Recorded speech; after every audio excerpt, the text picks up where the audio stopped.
Test your knowledge question fifth. एक lessee जो है वो एंटर हुआ है to a non cancellable lease contract में विद अ लैसर के साथ to lease a building. Initially जो लीज था दैट इज ऑफ 5 years का था एंड द लैसी के पास ऑप्शन है। लैसी के पास क्या है?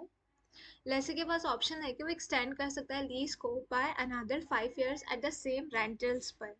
To determine the lease term, the lessee considered क्या the following factors कि जो market rentals है for a comparable building in the same area are expected to increase, बढ़ जाएंगे by 10% over the 10-year period covered by the lease and at inception of the lease rentals जो है वो in accordance with current market rents के accordance में है.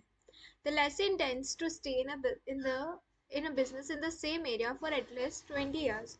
जो lessee है वो चाहता है to stay in the business में रहे वो in the same area for at least 20 years तक तो.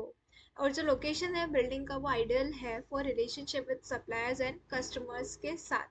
तो what should be the lease term for lease accounting under India's 116? तो हम क्या बोलते हैं that what should be the lease term क्या होगा for lease accounting under India's 116? तो आइडियली इसका जो लीज टर्म होगा वो होगा 10 years. और हम इंस्टीट्यूट का सोल्यूशन पढ़ते हैं फॉर द सेम इज.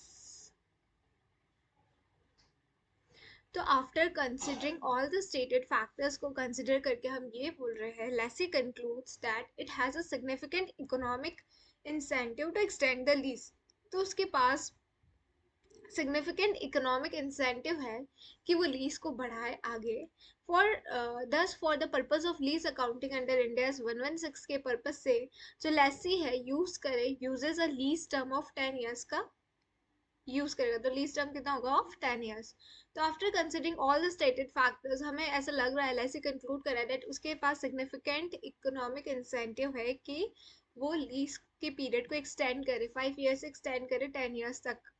तो मतलब और जो फर्दर 5 years वो करना चाह रहा है तो वो कर सकता है. दस for the purpose of lease accounting के पर्पज से हम लीज टर्म को कंसिडर करेंगे accordingly of how many years of the same will be of 10 years. Alright.